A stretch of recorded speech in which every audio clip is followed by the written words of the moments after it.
أعوذ بالله من الشيطان الرجيم. بسم الله الرحمن الرحيم.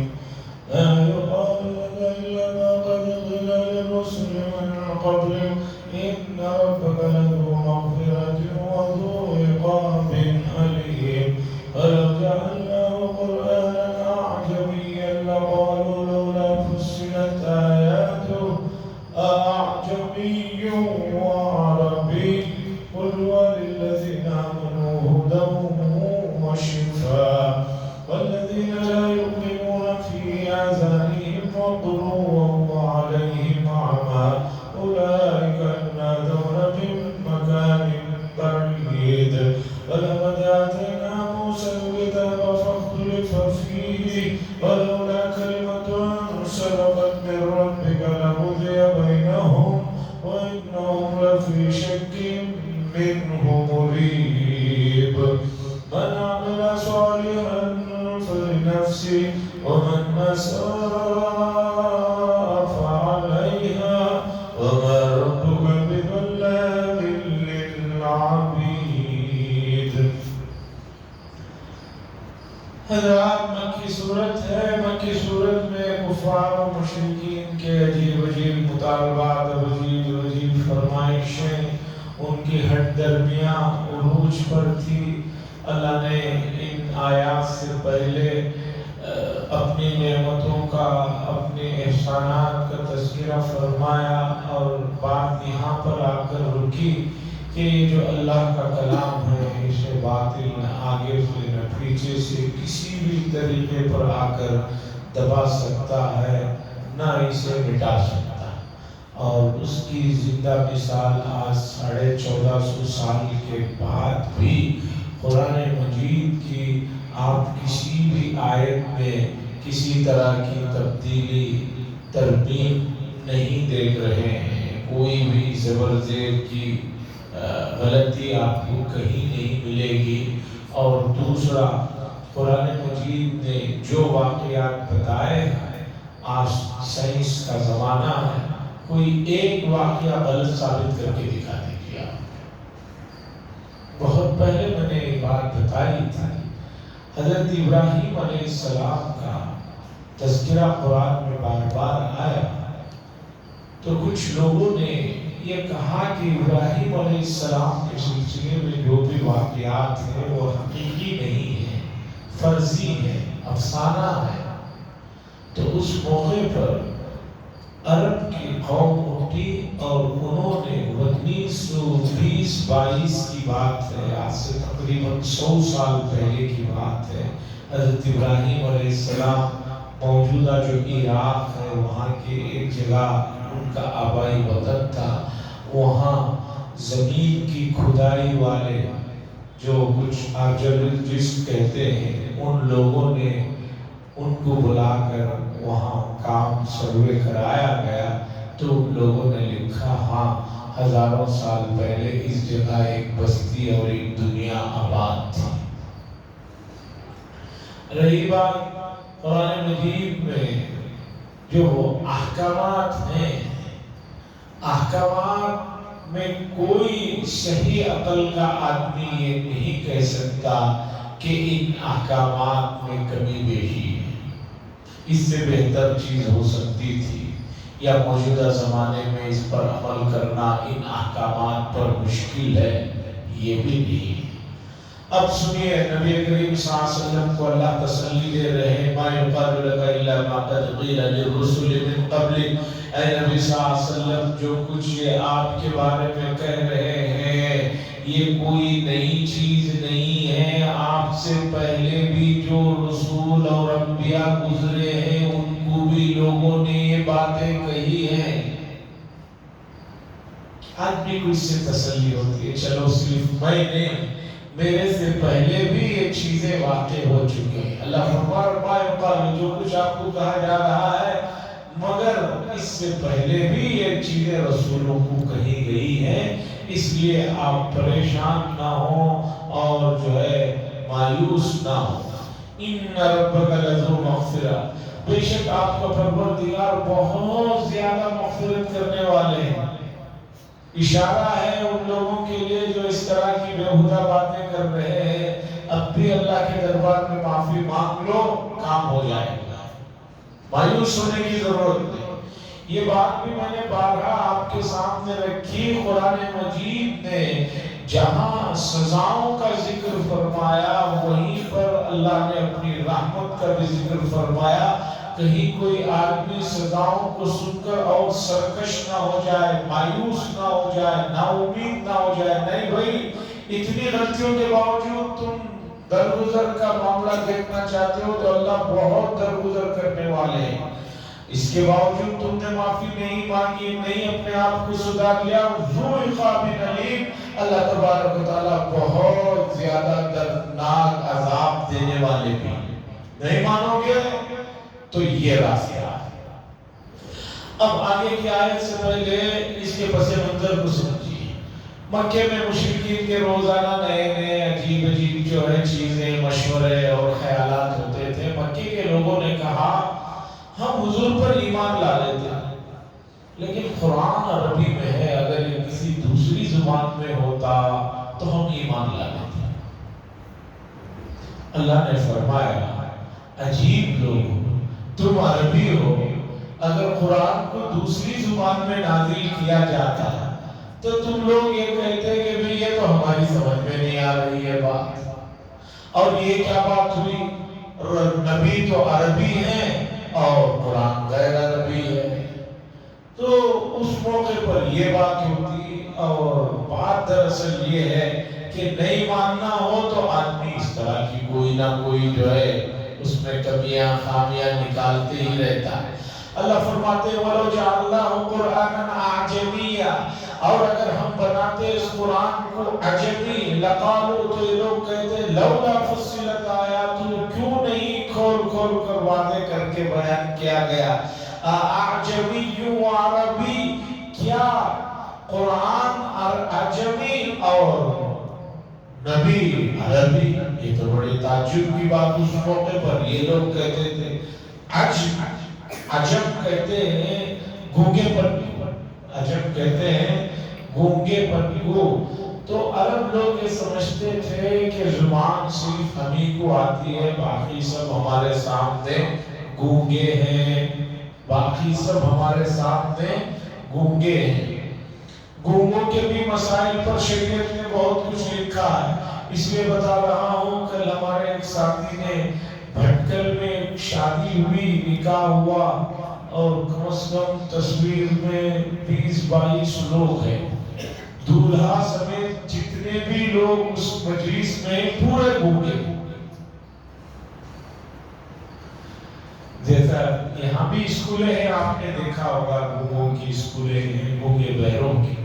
تو یہ لوگ اپنے آپ کو بولنے والا، دوسروں کو گونگا سمجھتے تھے۔ اللہ فرما رہے ہیں قل، آپ کہہ دیجئے هُوَ لِلَّذِينَ آمَنُوا وَهُدًى وَشِفَاءٌ، ان لوگوں کے لیے جنہوں نے ایمان لایا قرآن مجید میں ہدایت کا سامان ہے اور شفا کا سامان ہے۔ شفا سے مراد روحانی شفا، کفر و شرک اور جو بھی برائیاں ہیں اس کے لیے بھی شفا ہے، اور جسمانی بھی شفا ہے۔ جیسے کہ نبی کریم صلی اللہ علیہ وسلم کے سامنے صحابہ کا واقعہ آیا، کہیں کوئی آدمی کو سانپ نے کاٹ لیا، انہوں نے سورہ فاتحہ پڑھ کر دم کیا، حضور نے فرمایا بہت اچھا کیا۔ اور اسی طرح قرآن مجید میں 6 آیات شفا ہے، جس میں شفا کا لفظ آیا ہے۔ ان آیات کو یقین کے ساتھ، اعتقاد کے ساتھ پڑھ کر آدمی دم کرتا ہے تو اس کا اثر ہوتا ہے۔ اللہ فرما رہے ہیں نبی کہہ دیجئے ان لوگوں کے لیے جنہوں نے ایمان لایا، قرآن مجید سراسر جو ہے ہدایت ہے، راستہ دکھانے والی ہے، اور اس میں جو ہے شفا بھی ہے۔ والذین لا یؤمنون، اور وہ لوگ جنہوں نے ایمان نہیں لایا ان کے کانوں میں ایک ڈاٹ سی لگی ہوئی ہے۔ وقر کہتے ہیں کوئی چیز ایسی لگا دی گئی ہے کان میں جو اس کے اندر ہی نہیں جاتی ہے۔ تو جو لوگ قرآن سن کر بھی اس پر ایمان نہیں لا رہے ہیں، اللہ نے فرمایا ایک ڈاٹ لگی ہوئی ہے جس کی وجہ سے ان کو کچھ سمجھ میں نہیں آ رہا ہے۔ یہ اشارہ ہے ان کی ضد کی طرف کہ بھئی جیسے تم لوگوں کے کان بند ہو گئے ہو تو کوئی کوئی چیز اندر نہیں جاتی. تو جنہوں نے ایمان نہیں لایا ان کے کانوں میں ڈانٹ لگی ہے وہ عالم عما، اور وہ لوگ اس قرآن کو جو ہے اپنے اندھے پن کا سامان بنائے ہوئے ہیں، سامنے ہوتے ہوئے بھی اسے اندھے پن کا سامان بنا ہوا ہے.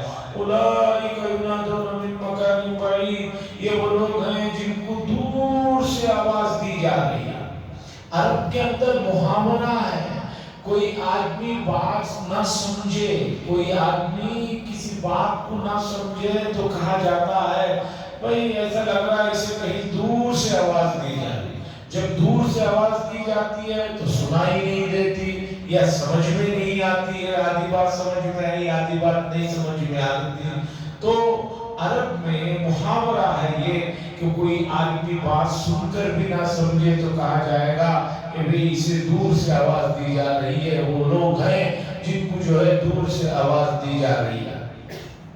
آگے اللہ اور تسلی کا سامان بیان فرما رہے ہیں. وَلَقَدْ آتَيْنَا مُوسَى الْكِتَابَ فَاخْتُلِفَ فِيهِ، اور تحقیق یہ ہم نے موسیٰ علیہ السلام کو کتاب عطا فرمائی، اس میں ان لوگوں نے اختلاف کیا. اس سے پہلے جو انبیاء گزرے ہیں انہوں نے اختلاف کیا. وَلَوْلَا كَلِمَةٌ سَبَقَتْ، اللہ فرما رہے ہیں اور اگر یہ پہلے سے بات طے نہ ہو جاتی تو ان کا معاملہ تمام کر دیا جاتا. اللہ نے ایک بات طے کر رکھی ہے کہ اس آدمی کو کتنی مدت تک رکھنا ہے، یہ پہلے سے طے ہے. اب اگر یہ بات پہلے سے طے نہ ہوتی تو ان لوگوں کی حرکتوں کی وجہ سے ان کو کب کا نمٹا دیا جاتا ہے. جیسے کوئی بچہ اسکول میں شریر ہوتا ہے، پڑھ نہیں رہا ہوتا ہے، تو اساتذہ کہتے ہیں رک جاؤ ذرا ایگزام ہو جانے دو اس کے بعد میں بات کریں گے. ان کو معلوم ہے کہ وہ ایگزام میں فیل ہی ہونے والا ہے، پھر بھی کیا کہتے ہیں نہیں ذرا ایگزام ہو جانے دو، اسے بھی پتہ چل جائے گا وہ کتنے پانی میں ہے، پھر اس کے بعد اس کا جو مسئلہ رہے گا دیکھا جائے گا. تو اللہ فرما رہے ہیں اگر پہلے سے بات طے نہ ہوتی تو ہم ان کا معاملہ پہلے نمٹا دیے جاتے.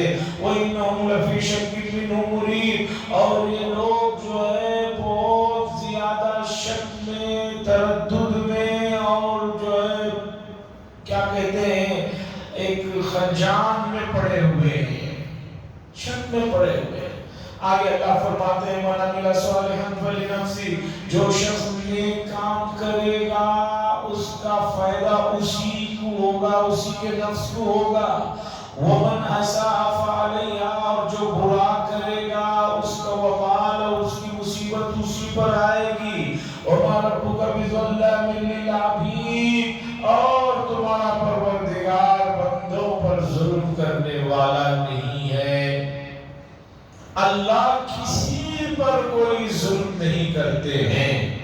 بِظَلَّام یعنی ردی بھی، اس میں مبالغہ کا صیغہ ہے، یعنی تھوڑا سا بھی اللہ تبارک و تعالیٰ اپنے بندوں پر ظلم نہیں کرتے ہیں. یہ یہاں 24واں پارہ کی آخری آیت تھی. اب 25واں پارہ شروع ہو رہا ہے، لیکن سورت پہلے سے جو چلی آ رہی ہے اسی سورت کا ایک رکوع یا اس سے کچھ زیادہ حصہ باقی ہے. اِلَيْهِ يُرَدُّ عِلْمُ السَّاعَةِ، مکے کے لوگ بار بار پوچھتے تھے قیامت کب آئے گی، قیامت کب آئے گی. فرما دیجئے اِلَيْهِ يُرَدُّ عِلْمُ السَّاعَةِ، قیامت کا علم لوٹ کر اللہ ہی کے پاس ہے. ہمیں نہیں معلوم قیامت کب آنے والی ہے، قیامت کب آنے والی ہے ہمیں نہیں معلوم. اور یہ بات بھی بارہا آ چکی ہے قیامت کبریٰ، یعنی جب پوری دنیا تہس نہس ہوگی، وہ جب ہوگی تب ہوگی. اور ہر آدمی جو ہی وہ انتقال ہوتا ہے اس پر قیامت طاری ہو جاتی ہے، احکامات جاری ہو جاتے ہیں. اور کون کب مرنے والا ہے اس کا علم بھی اللہ ہی کو ہے. آدمی اس قیامت کا کیوں انتظار کر رہا ہے، اسی کا ایک ہے. کل بھی ایک صاحب نے فون میں مجھے پوچھا کہ حضرت امام مہدی علیہ السلام کب آنے والے ہیں. میں نے کہا کیوں؟ کہا نہیں عیسیٰ علیہ السلام بھی آئیں گے، وہ کب آئیں گے. میں نے کہا کہ موجودہ مصیبت یہ ہے کہ سوشل میڈیا میں دینی چیزوں کو پیش کرنے کی جو فیصد ہے وہ نامعقول اور جاہلوں کے چینل بہت زیادہ ہو گئے. ایسا لگ رہا ہے کہ ابھی امام مہدی آ جانے والے ہیں. میں نے کہا امام مہدی آنے والے ہیں یہ تو حدیث میں آیا ہے، اس میں کوئی شک نہیں ہے، لیکن اب یہ جو لوگ اندازے لگا رہے ہیں اتنے مہینوں میں آنے والے ہیں، اتنے سالوں میں آنے والے ہیں، اس کا نتیجہ جو منفی نتیجہ ہے وہ یہ ہے کہ آدمی سوچتا ہے جب ابھی عیسیٰ مہدی آنے ہی والے ہیں، عیسیٰ آنے ہی والے ہیں، ان کے ساتھ مل کر ہم کام کر لیں گے، اب ہمیں کچھ کرنے کی کیا ضرورت ہے، بیٹھ جاتا ہے. میں نے کہا امام مہدی ابھی سال 2 سال میں نہیں آ جا رہے. باقی جو یہ حساب کتاب لگا کے جو بتا رہے ہیں اس میں ہمارے بنگلور کے بہت بڑے سائنٹسٹ صاحب بھی ہیں، انہوں نے بھی اس پر مستقل بڑی کتاب لکھی ہے. ان کے بقول تو شاید آئندہ سال قیامت آنے والی ہے. ان کے جو حسابات ہیں اس کے حساب سے آئندہ سال قیامت ہے. میں نے کہا امام مہدی اور حضرت عیسیٰ علیہ السلام، امام مہدی کے بعد عیسیٰ علیہ السلام کی جو آمد کے سلسلے میں حدیثیں ہیں، یہ چیز بہت واضح اس میں ہے. اسے سمجھیے پہلے کیا کہ ماحول پوری دنیا میں اتنا بدترین ماحول ہو جائے گا، اتنا زیادہ فسق و فجور پھیل جائے گا کہ کوئی آدمی کسی آدمی کو صحیح چیز سمجھانا ہی مشکل ہو جائے گا، وہ نہیں سمجھ پائے گا. میں نے کہا کہ میں مانتا ہوں کہ اس وقت پوری دنیا میں برائیاں بڑے عروج پر ہیں، اس کے باوجود بھی الحمدللہ آج بھی اتنا ماحول ہے. آپ مسلمان ہی کو چھوڑیے، برادران وطن میں سے بھی کسی آدمی کو سلیقے سے، قرینے سے، تہذیب سے قرآن و حدیث کی بات بتائیں گے وہ سمجھنے تیار ہے. دوسری بات، آج غزہ کے اوپر جو ظلم و ستم ہو رہا ہے اس کے خلاف مسلمان ملکوں کا پتہ نہیں. عیسائی ملکوں میں ابھی قریب میں سڈنی میں 7 لاکھ لوگ جو ہے جلوس نکالے تھے. سڈنی میں 95% اس میں عیسائی ہے. اور یورپ کے کئی ملکوں میں انسانیت پر ہونے والے ظلم کے خلاف اسرائیل کا بائیکاٹ کر رہے ہیں، اس کے خلاف آوازیں اٹھا رہے ہیں. یہ حق بات ہی تو ہے. حضرت امام مہدی اور عیسیٰ علیہ السلام کے نزول کا جو زمانہ وہ ہے کہ اس میں پوری دنیا میں کہیں گنے چنے مٹھی کے لوگ مسلمان رہ جائیں گے. آج اتنے بدترین ماحول میں بھی ان ترقی یافتہ ملکوں میں الحمدللہ ایمان لانے والوں کی تعداد بڑھ رہی ہے اور وہ ممالک پریشان ہیں کہ بھی کیسے اسلام کو روکا جائے. تو اس لیے یہ یوٹیوب میں اس لیے کہ آپ امام مہدی کا ایک چینل کو کلک کریں گے، یوٹیوب والے کو معلوم ہے اسے امام مہدی میں دلچسپی ہے اور 10-20 وہ آپ کے سامنے لا کر دے گا. معلوم ہے آدمی کیا چاہ رہا ہے، فورورڈ لا کے دے دے گا پروگرام اور اس میں ایسی ہی باتیں کہ ایسا لگتا ہے کل ہی ہو جائے گا، پرسوں ہو جائے گا. ایسی نہیں ہے چیزیں.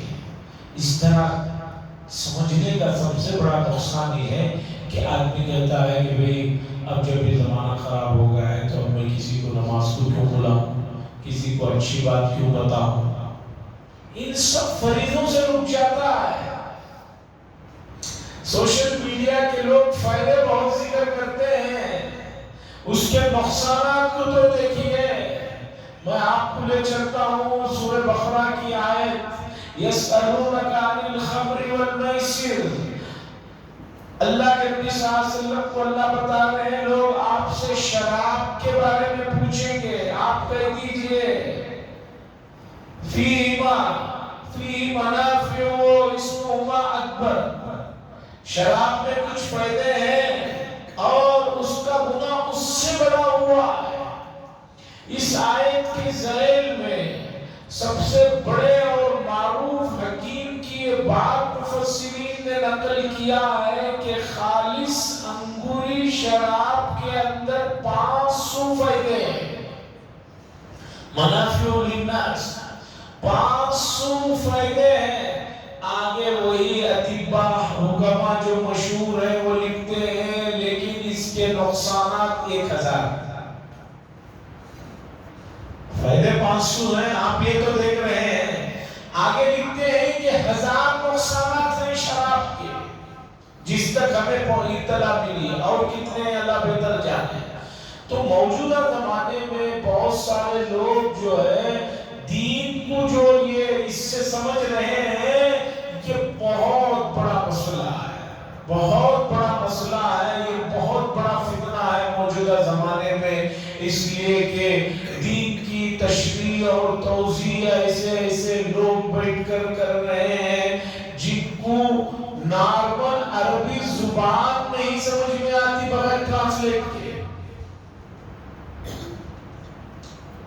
قرآن سمجھنے کے لیے ان کو عربی زبان نہیں آتی، ٹرانسلیٹ سے، گوگل کے ٹرانسلیٹ سے، جس پہ ٹرانسلیٹ کی غلطیاں معمولی چھوٹے چھوٹے جملوں میں کتنی چاہیے میں بتاؤں گا۔ صرف مکہ مدینہ میں جائیے آپ، حرم میں جگہ جگہ عربی میں ایک چیز لکھی ہوئی رہتی ہے، اس کے نیچے انگریزی میں کہیں اردو میں بھی لکھی ہوئی رہتی ہے، اور جو ترجمہ عربی کا انگریزی کے اندر ٹھیک ہے، پھر نیچے اردو میں جو ترجمہ ہے کتنی غلطیاں ہیں۔ آئے دن کچھ نہ کچھ وہاں سے لوگ تصویریں ان چیزوں کی پکڑ کر بھیجتے رہتے ہیں۔ تو عزیزان گرامی، الیہ یرد علم الساعہ، قیامت کب آئے گی اس کا علم اللہ کی طرف لوٹ کر جاتا ہے، اللہ بہتر جانتے ہیں۔ آگے سنیے، یہ چیز ذہن میں رکھیے، وَمَا تَخْرُجُ مِن ثَمَرَاتٍ مِّنْ أَكْمَامِهَا وَمَا تَحْمِلُ مِنْ أُنثَىٰ وَلَا تَضَعُ إِلَّا بِعِلْمِهِ۔ اور سنیے، کوئی بھی درخت میں پھل میں سے شگوفے جو نکلتے ہیں یا کسی مادہ کو جو حمل رکتا ہے اور وہ جو نکلتا ہے، اس سب کا علم اللہ تبارک و تعالیٰ۔ کسی درخت میں کوئی پھل میں سے شگوفہ جو نکلتے ہیں، شگوفے میں سے جو پھل نکلتا ہے، اس کا بھی علم اللہ کو ہے۔ تو اب حضرت انسان کی چیزوں کا کتنا علم اللہ کو، اس سے اندازہ لگا لیجیے، کتنا علم ہے اندازہ لگا لیجیے۔ ایتھیس بیٹھے ہوئے سوشل میڈیا پر اللہ کے بارے میں الٹی سیدھی باتیں کر رہے ہیں، خاص طور پر ایک آدمی جو اپنے آپ کو مسلمان بھی کہتا ہے، جاوید اختر اس کا نام ہے، وہ آئے دن جو ہے اسے بہت زیادہ کوریج کیا جاتا ہے، کیوں اسلام کے خلاف بولتا ہے، اس لیے میڈیا اسے بہت کور کرتا ہے۔ وہ بیٹھ کر کہتا ہے، یہ کہتے ہیں مسلمان کہ اللہ وہ بھی جانتے ہیں، یہ بھی جانتے ہیں، یہ بھی جانتے ہیں۔ کیسے جانتے ہیں بھائی؟ کتنے لوگوں کے بیٹے دل لے کر بیٹھے ہوئے اس طرح کی الٹی سیدھی باتیں کرتا ہے۔ اللہ رحم فرمائے ان بے عقلوں پر، ان لوگوں کو کچھ سمجھ نہیں۔ انسان ہر چیز کو اپنے حساب سے سوچتا ہے، لیس کمثلہ شیء، اللہ کی مثل اور اللہ کے جیسی کوئی چیز نہیں ہے۔ ایک آدمی ہے نماز میں اتحیات پڑھ رہا ہے، اگر اسے کوئی زور سے بازو پڑھنے لگے تو اسے اتحیات پڑھنا مشکل ہو جاتا ہے۔ اور ایک ہمارے مدرسوں میں آ کر دیکھے کہ بعض مرتبہ ایک استاد بیک وقت 4 5 بچے حافظوں کا قرآن سن رہے ہوتے ہیں، اور کوئی بچہ اس میں سے ایک بھی لفظ غلطی کرتا ہے تو استاد پکڑ لیتا ہے۔ 5 بچے سنا رہے ہیں، 4 سنا رہے ہیں، ایک بچہ سناتے ہوئے ایک لفظ ادھر ادھر کرے گا، اس کا آرام سے پکڑ لیتا ہے، کبھی کیا پڑھا تو دوبارہ پڑھا، اسے بات بھی کر رہا ہے لیکن باقی 3 بھی کیا پڑھ رہے ہیں وہ بھی سن رہا ہے۔ اب کوئی بولے بھئی ایسا تو ہو ہی نہیں سکتا، یہاں تو مجھ سے اتحیات تو پڑھا نہیں جاتا، یہ وہ 4 کا بھی سن کر پکڑ بھی لے رہے ہیں۔ تو کنویں کے مینڈک بننے کی ضرورت نہیں. آپ کنویں کے بیٹک ہیں, آپ کو لگ رہا ہے کہ دنیا اتنی ہے جتنی غلیظ پانی میں پڑا ہوا ہوں. دنیا بہت بڑی ہے. تو اسی طرح کا مسئلہ ہے. وَمَا تَحْمِلُ مِنْ أُنْثَىٰ, اور جو بھی مادہ حمل کو اپنے اندر اٹھاتی ہے, وَلَا تَضَعُ إِلَّا بِعِلْمِهِ, یا اسے جنتی ہے, اس کا علم اللہ کو ہے. وَيَوْمَ يُنَادِيهِمْ أَيْنَ شُرَكَائِي, قیامت کے دن اللہ پوچھیں گے جن لوگوں نے اللہ کے ساتھ شریک کیا تھا, أَيْنَ شُرَكَائِي, کہاں ہے میرے وہ شریک جن کو تم پکارا کرتے تھے دنیا میں. قَالُوا أَعْزَمْنَا كَمَا مِنَّا مِنْ شَهِيدٍ, وہ لوگ کہیں گے کہ ہمیں تو کوئی بھی نظر نہیں آ رہا, ہمیں تو کچھ پتا ہی نہیں. وہ جواب میں عرض کریں گے اللہ کوئی بھی آپ کا شریک نہیں. وہاں بڑے معصوم بن کر کہیں گے کوئی بھی گواہ نہیں, کوئی بھی شریک. وَظَلَّ عَنْهُمْ مَا كَانُوا يَدْعُونَ مِن قَبْلُ, اور وہ تمام لوگ گم ہو جائیں گے جن کو یہ اللہ کو چھوڑ کر پکارا کرتے تھے, جن کی پوجا کرتے تھے. وَظَنُّوا مَا لَهُم مِّن مَّحِيصٍ, اور ان کو یقین ہو جائے گا کہ وہی آج جو ہے ہمارے لیے کوئی چھٹکارا نہیں ہے. لَيْسَ الْإِنسَانُ مِن دُعَاءِ الْخَيْرِ, انسان خیر کی دعائیں مانگنے سے تھکتا نہیں. انسان خیر کی دعائیں جو اس کے نزدیک رہتا ہے اسے دن رات مانگتے رہتا ہے, مانگتے رہتا ہے. وَإِن مَسَّهُ الشَّرُّ, اور اگر اسے کوئی مصیبت پہنچتی ہے, فَيَئُوسٌ قَنُوطٌ, تو بالکل نا امید ہو جاتا ہے اور اس سے جو ہے اگتا جاتا ہے. ایسا نہیں ہونا چاہیے, آدمی کو مایوس نہیں ہونا چاہیے. وَلَئِنْ أَذَقْنَاهُ رَحْمَةً مِنَّا مِن بَعْدِ ضَرَّاءٍ مَسَّتْهُ لَيَقُولَنَّ هَٰذَا لِي, اللہ فرماتے ہیں کسی آدمی کو مصیبت کے بعد, پریشانی کے بعد جب اچھائی پہنچتی ہے, خوشی آتی ہے, تو لَيَقُولَنَّ هَٰذَا لِي, تو ضرور بھی ضرور کہتا ہے یہ میرے لیے, یہ میری وجہ سے آیا ہوا ہے. ابھی تو پریشان تھا, تب تو بہت چیخ پکار کر رہا تھا, اب اللہ نے اس کی چیخ پکار کم کی تو کہتا ہے نہیں, یہ جو اب اچھے حالات آئے ہیں وہ میری ہنر مندی سے آئے ہیں, میری جو دماغ میں نے لگایا ہے اس سے آئے ہوئے ہیں, میں نے جو پلاننگ کی تھی اس سے آئے ہوئے ہیں. اتنے بڑے بڑے پلانرز آخر وقت میں کس طرح خودکشیاں کر کے مرے ہیں, آپ صرف گزشتہ 100 سال کی تاریخ پڑھی ہے. جنہوں نے دنیا کو بہت کچھ دیا, اگر وہ سب انہی کے ہنر مندی سے ہوتا تو خود کیوں خودکشی کر لیتے. اتنی بیسک بات سمجھنے کی ضرورت ہے.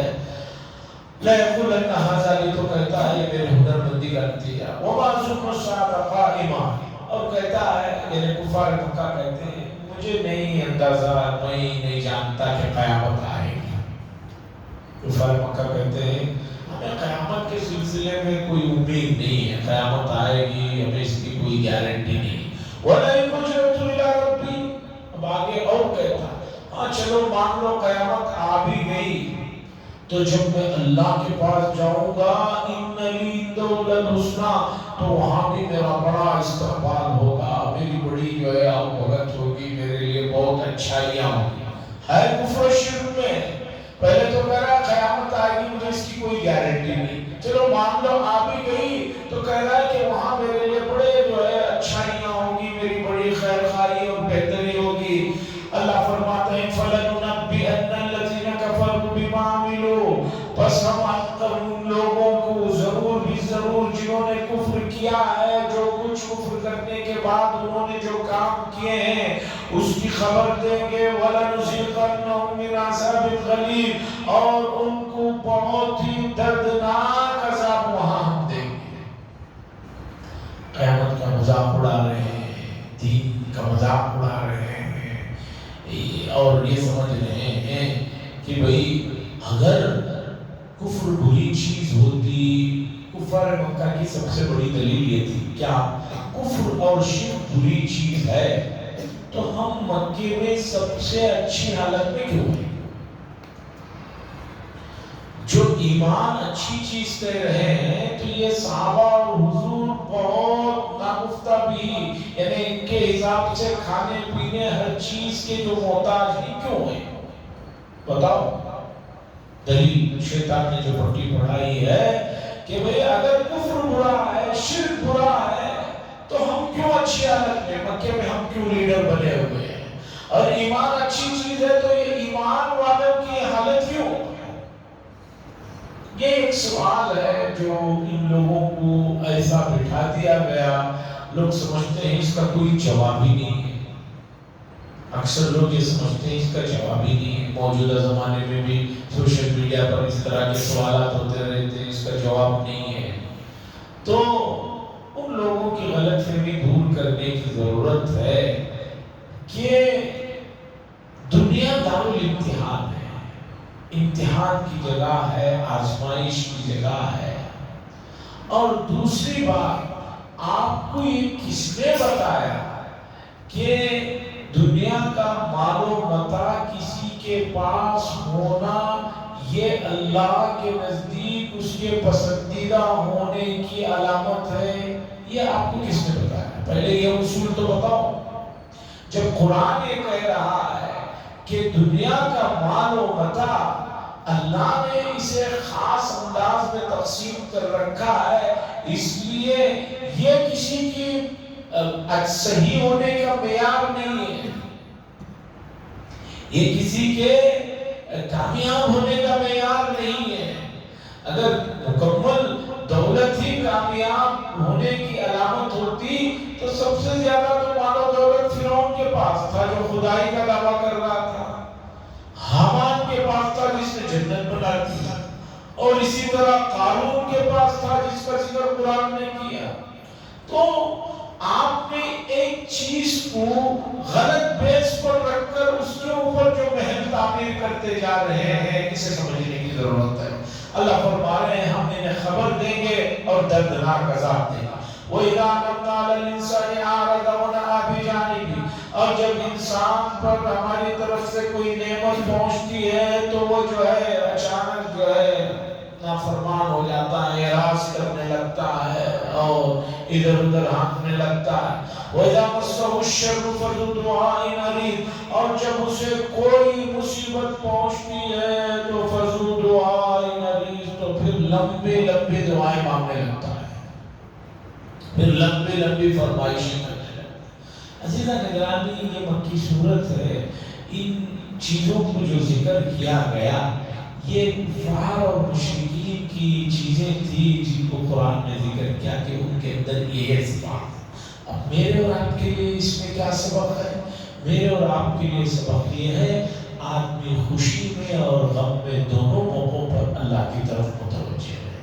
نمبر 2، کوئی بھی نعمت آپ کے پاس آئے تو اسے کہو وَمَا بِكُم مِّن نِّعْمَةٍ فَمِنَ اللَّهِ، جو کچھ بھی تمہیں نعمت پہنچی ہے، تندرستی کی ہو، صحت کی ہو، مال کی ہو، کسی اور جو بھی نعمت آپ کے پاس پہنچے فَمِنَ اللَّهِ، وہ اللہ کی جانب سے، اللہ کی جانب لوٹاؤ اس چیز۔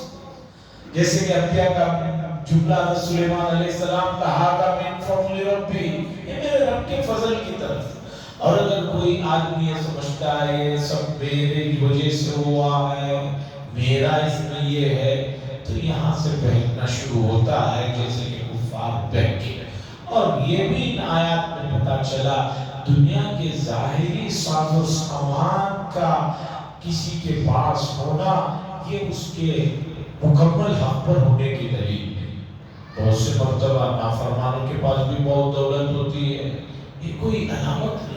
شیخ زکریا صاحب کی جس روح میں آپ بیتی میں لکھا ہے اللہ تبارک و تعالی بندوں کے، اپنے خاص بندوں کے درجات کو بلند کرنے ہمیشہ ان کی صحت کے مسائل سے دوچار کرتے ہیں، اس لیے کہ بیماری کی وجہ سے آدمی اللہ کے پاس جو درجات کو پہنچتا ہے وہ بہت ہے۔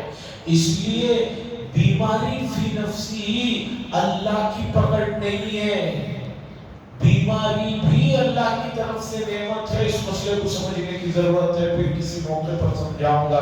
وآخر دعوانا الحمدللہ رب العالمین، لک الحمد و لک شکر یا اللہ، اللہم صلی علی سیدنا شفیعنا نبینا حبیبنا مولانا محمد الباری صلی اللہم انت السلام والسلام تبارک ذو الجلال والاکرام، صلی اللہ تعالی وسلم علی خیر خلقہ محمد وعلی آلہ وصحبہ اجمعین۔